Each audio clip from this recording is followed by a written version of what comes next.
wanti akkatti ajaa'u kun maaluma fooleen akkana fokkattutunii ji'anii gaafatan duuba wal gaggaafannaan fayaquuluuna ni ji'an maal ji'an duuba bar ruuhii namicha kaafirticha namticha jallaasan ka gaafa duniyaa keessan namaan tolinsan ka duniyaa keessa gaariin dalayne san ka gartee rabbii isaa gabbareen beeyne san ka ibaadaa quban qabne san bar namicha jallataa sanii du'ee har'a ruuhiin isaa gartee ol fuudhamtee ni baatee jedhan fa'aqliquu alayhimul baab fa'aqlaquu alayhil baab hulaa gartee samiidhaa ifirraa itti cufan dafanii duuba hulaa samii itti cufanii foolee akkanaa tanan feenu samii seenuun qabu jedhanii ufirraa itti cufaniiti hulaa bifa saniin gartee gaa duuba namicha kana firraa ruuhiin samiitti ol hin deemtu gaddeeffamtii jedhan gamasis dhayxachiinis itti cufan gamanaanis deeman itti cufam min kulli fajjin kallattii hundaan itti cufamtee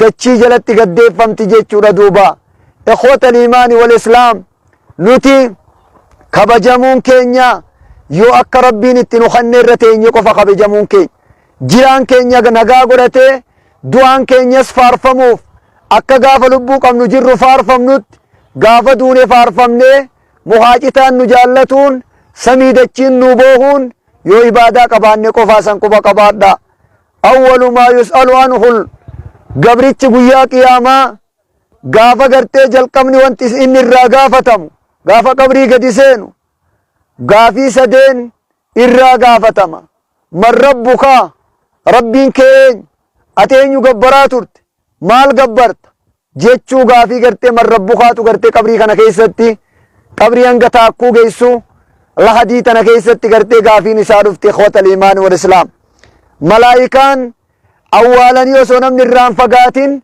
qabrii keessa kaanii osoo namni irraan fagaatin itti dhufti malaayikaan duuba rabbiin kee eenyu gabbarta eenyuuf ajajamta eenyuuf bulta eenyuun hordofta jechuu duuba gaafiin malaayikaadhaa isatti dhufte jechuudha duuba ikhwata al-iimaan wal islaam tanaaf nuti maaltu nurraa barbaachisa gaafiin man rabbukaa namayyuu irraa gartee hafan qabdu maa diinuka amantaan kee eenyu gaafatu irraa hafan qabu waman nabiyyuka ergamaan kee kasitti ergame nabiyyiin siif ergame eenyu abadan gartee hafan qabu gaafatamurraa namni rabbitti amane jee amantaa islaaminaa himate ka gartee gaa duuba maqaa himate kun abaduu gaafatamurraa hafan qabu jechuudha duuba ikhwata al-iimaani wal islaam qabriin tun hamtuudha adeemsi qabrii kun jabaadha jireenyi qabrii kun akka gaafa duniyaa keessaa san namatti hin tolu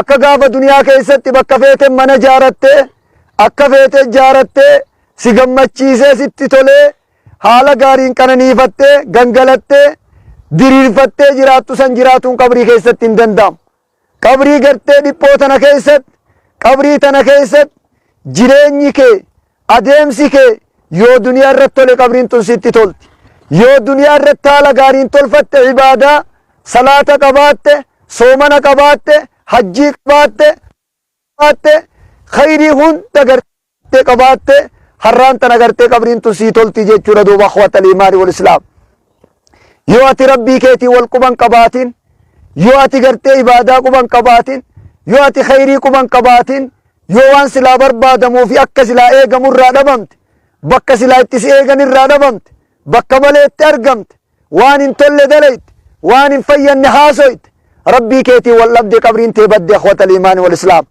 qabrii teenya haa tolfannu osoo jiru addunyaa irra jirruu qabrii haa tolfannu osoo gartee duunee bakka tana keessa gadi nun awwaalin mee yaa ikhwata al-iimaani wal islaam mee laalaa nama hangam akka fedhan jaalatan nama hanga barbaadan jaalatan nama gartee isaa baa'ol namayyuu xiqqaa guddaan jaalatu qabruma tana keessatti isa awwaalan nama hanga fedhe qabeenya qabu nama gartee addunyaa irraa qabeenyi isaa heddummaatee baay'atee konkolaataan isaa 7,000 waliin lakkaawamu ka miidiyaan inni lafaa qabu miidiyaa 20 waliin lakkaawamu ka gartee gaa meeshaa silaa hanga mootummaan qabeenya qabuu hin sanii ol qabu namuma akkasiitu rabbiin gartee gaafa du'ee namichi kun awwaalamee jiru qabruma akkanaa tana keessa isa kaayan hayyee namni kun makiinaa dila san qaba makiinuma takka wajjin awwaalaa namni isaan je'u hin jiru. Hayyee namni kun makiinas qaba, ooyirus qaba, firas qaba, waganis qaba, ka isa gargaaru qaba, ka isa jaalatu qaba, ka isaa bulu qaba, ka isa ajajamu qaba, gabroota qaba, jaartiis qaba, ilmaanis qaba, horiis qaba, qabeenyas qaba, samii dachiitu gartee isa quba qaba. Makadduma takka jala kaa namni isaan jedhu abaduunuma hin jirre jechuudha duuba. Qabeenya dila qabu kana nama dila isa jaallatuuf innis jaallatu kana nama gartee miseensa dila lafaa qabu kana keessa makaddaa takka namni fidee as jalatti isaa kaa'u hin jiru. Firaasha tokko namni as keessa isaa kaa'u hin jiru. Firaashni isaa salaatumaa fi soomana. Makaddaan isaa ibaaduma inni qabu. Gaarii har'a inni duniyaa irratti dalage tana qofaat achi keessatti isa fayyada. Ikhwata al-iimaani wal islaam. Qabrii tana keessatti hogguu du'anii awwaalaman. Gaafa jalqaba awwaalamtu sanirraa nama jannataa yoo taate caffeen jannataa sii taate immaa rawdatun min riyaadil jannaa wa immaa xufratun min xufari naar. Qabriin tun je'an yookii boolla gartee boolla ibiddaadhaa sitti taati yookii caffee jannataadhaa siif taati. Nama gaarii dalagu taatu nama gartee kheyrii qabu taatu boolli gartee xiqqoon tun caffee jannataa sii taate yumaddu anka yuwassawu anka sirraa bal'ifama jedhan gayji kee ilaaltee agartu takka sirraa achi bal'ifama. Yoo nama rabbitti amane taate yoo ibaadaa lafaa qabaat yoo kheyrii qabaat yoo adeemsi kee tole yoo jechi kee tole yoo gochi kee tole yoo ollaa wajjin tol yoo fira kee wajjin tol yoo jidduun keetiif jidduun rabbii nagaa ta'e qabriin tun gartee gaafa sirraa bal'ifamte hanga ijji kee ilaaltee agartu takka.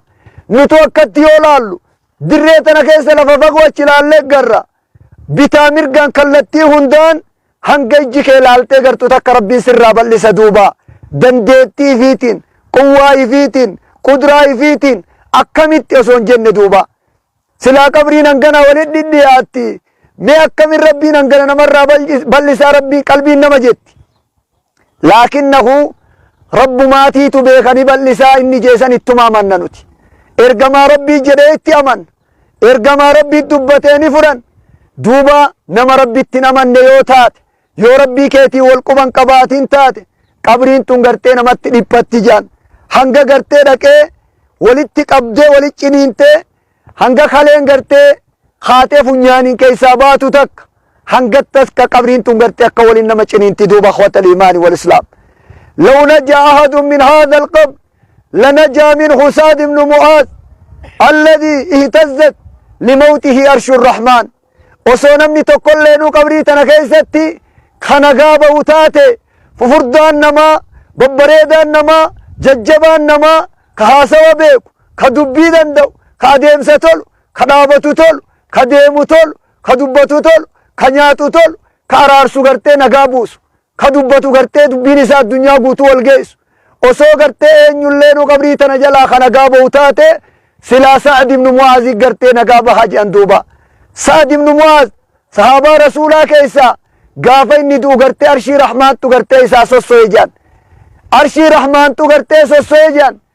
غافا اني دو إسان قبري ولتي قبتي غرتي اكتي ولي قبدي جان دوبا. دوبا قبرين تون nama gaarii dalagateef gaarii taati nama hamtuu dalagateef hamtuu isatti taati duuba. Eeggatuu barbaachisa. Iftolchuun duniyaa tana irratti qabrii tolfatuun osoo hin du'in qabrii bareechifatuun osoo guyyaan du'aa namatti hin gahin jechuudha duuba. Yaa ayyuhalladhiina aamanuu quu anfusakum wa ahliikum naara. Yaa warra rabbitti amannee jettanii maqaa fudhattan yaa warra islaaminaa himattan hundi keessanuu lubbuu teessanii biddarraatiisa lubbuu maatii keessanii biddarraatiisa. Dalagaas walirraa bubbutaa dalagaa. Lubbuu teessan akkasitti gaa jahannamirraa bituudhaaf dirqama wanni barbaachisu maaltu jira. Har'a duniyaa irratti ibaada jabaatu, har'a duniyaa irra osoo jettu salaatu, har'a duniyaa irra osoo jirtu kheyrii tolfatu, bakka ulamaan itti siyaametti awwaatu, waan quraanni itti siyaametti argamu, bakka hadiisni irraa si dhoorge irraa dhoorgamu, bakka ulamaan gartee hadiisaaf quraanaan si dhoorgan irraa dhoorgamu. Yoo akkatti deemte tolte bareechifatte, yoo gartee quraanaaf hadiisa faallaa deemte qabriin teesi baddii uf quba qabaadhu. Osomaa gurri keesi dhaga'u itti seenilaa natti himnee ani hin dhageenye anquban qabu gaafa qabrii seente jechuu irra gurri si banaadha agartee dhageessee qabrii seenuu xurra sii caala. Gaafa dhageessee seente osoo nutti himamu osoo gartee tana jedhamu osoo lallabu osoo kitaabni lallabu osoo masjida hundarraa gorsi bareedaan lallabamu tana dalayde yoo jedhan azaabni namatti jabaata akhwatal iimaani wal islaam.